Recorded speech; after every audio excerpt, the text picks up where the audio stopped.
Chers et frères dans le Christ, paix, joie, grâce, amour à chacune de vous, au nom de notre Seigneur Jésus-Christ, en ce samedi de la 6e semaine du temps ordinaire de l'année A.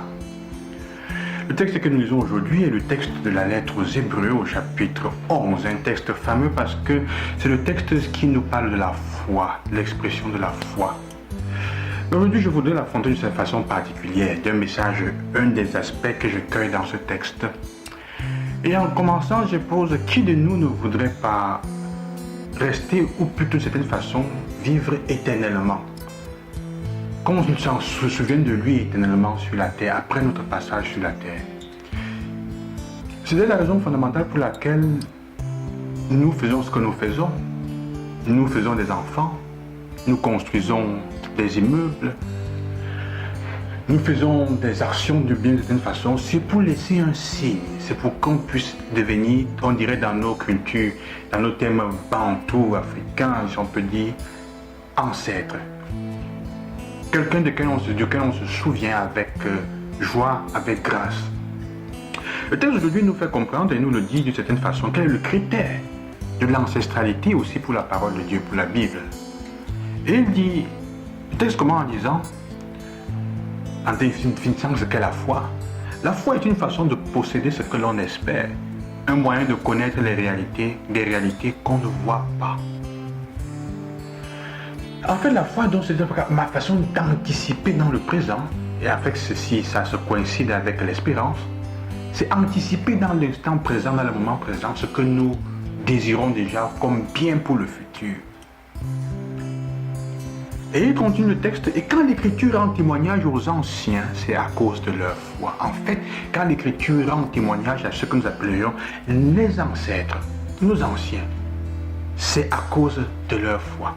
C'est à cause de leur capacité de faire le bien, de déjà maintenant créer les conditions de bien pour les générations futures. En effet, c'est pour ça que ancêtres, même chez nous, dans notre vie, de ce que nous considérions, du point de vue chrétien, comme des saints, hein? Parce que quand il parle d'anciens, ce sont les patriarches, il va citer un certain nombre de noms, hein? Abel, qui par son sacrifice, le sacrifice est plus grand que celui de Caïn. À cause de sa foi, il fut déclaré juste, parce qu'il offre les choses à Dieu, hein?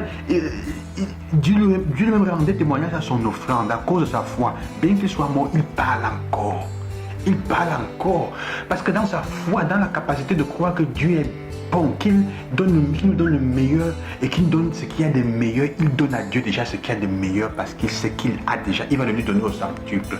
Donc il parle d'Abel, le texte parle d'Enoch, il nous parle de Noé aussi, qui déjà dans sa foi anticipe, sauve l'humanité en germe, hein, dans ce qu'il vit, dans la question de l'âge de Noé. Donc c'est ça la question. Maintenant, la question pour nous aussi, parce qu'à la fin, nous poursuivons toute cette dimension d'être fameux, de laisser une trace de notre passage. Aujourd'hui, le texte nous dit, et nous fait poser la question, si tu n'as pas la foi, tu ne peux pas agir de manière à ce qu'on se souvienne de toi de façon positive. L'ancêtre est celui qui a fait du bien pour sa famille, pour les jeunes, pour ses fils et filles. On s'en souviendra, on fera mémoire de lui. Dans sa foi. Alors, comment est-ce que notre foi aujourd'hui nous aide à nous préparer à être demain, à ce que demain on nous rende témoignage, que Dieu lui-même nous rende témoignage, parce que le texte nous dit, c'est Dieu lui-même qui rend témoignage à Abel, aux autres aussi, pour leur foi, pour leurs actions de foi. Ta foi est une chose concrète, elle est active. On parle d'une action de foi, une action qui dit ce en quoi tu crois, là où est-ce que tu as mis ton cœur. Et ce en quoi tu espères.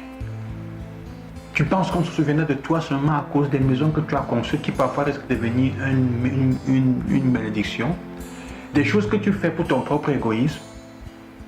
L'ancien agit par la foi, ça veut dire travailler pour les générations futures. Faire entrer déjà maintenant. Agis déjà comme si tu voyais, comme quelqu'un qui voit ce qu'il déjà espère, ce qui va arriver, comme on dit la foi. C'est un discours un peu étrange, mais vis déjà maintenant. Je prends un exemple concret. Tu espères un texte, une vie d'amour, tu espères un futur d'amour, de paix pour tes enfants et pour tes frères et sœurs. Pourquoi déjà maintenant tu ne t'assures pas de donner l'amour à ceux qui ont besoin autour de toi? Voilà la foi, parce que tu es convaincu qu'en faisant cela, ça ne se perd pas. Ça va Dieu déjà va multiplier et demain ça va porter un fruit encore plus grand. Dans le quotidien, tu vis déjà ça en petite quantité, du mieux que tu peux. Pas les petits gestes que tu peux, sans regarder ce qu'on va dire. Est-ce que ça va déjà maintenant? Parce que je crois en un monde où chacun de nous sommes frères et sœurs, où chacun, on peut vivre sans pour nécessairement devoir arracher les choses des autres, sans se frapper dessus, sans se calomnier, sans se tuer, sans se faire du mal.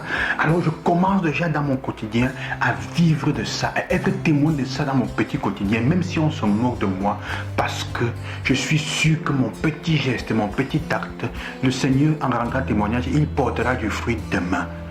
On se rendra témoignage de moi comme ancien, parce que de par ma foi, j'ai ouvert une voie vers une vie, vers quelque chose, une valeur plus grande que je connais.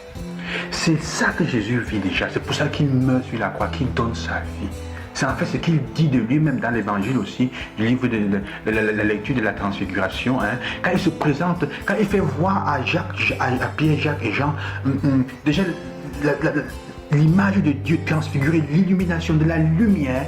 Et après on nous dit que quand Élie et Moïse disparaissent, Jésus se trouvait au milieu d'eux, dans sa condition humaine, mais ils ont eu un aspect, ils ont eu une image, comme un aperçu de qui est Jésus. Ils devront vivre avec cela. Ils devront vivre en rendant déjà présent aujourd'hui ce que cela voulait dire, en créant le royaume des cieux, un royaume de lumière, déjà maintenant, dont ils ont eu un aperçu.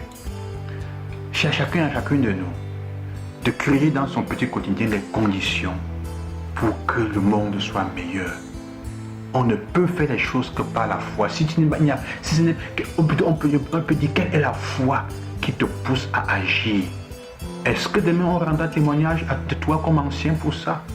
Aujourd'hui, quand nous rendons témoignage aux gens, c'est de quoi? C'est pourquoi?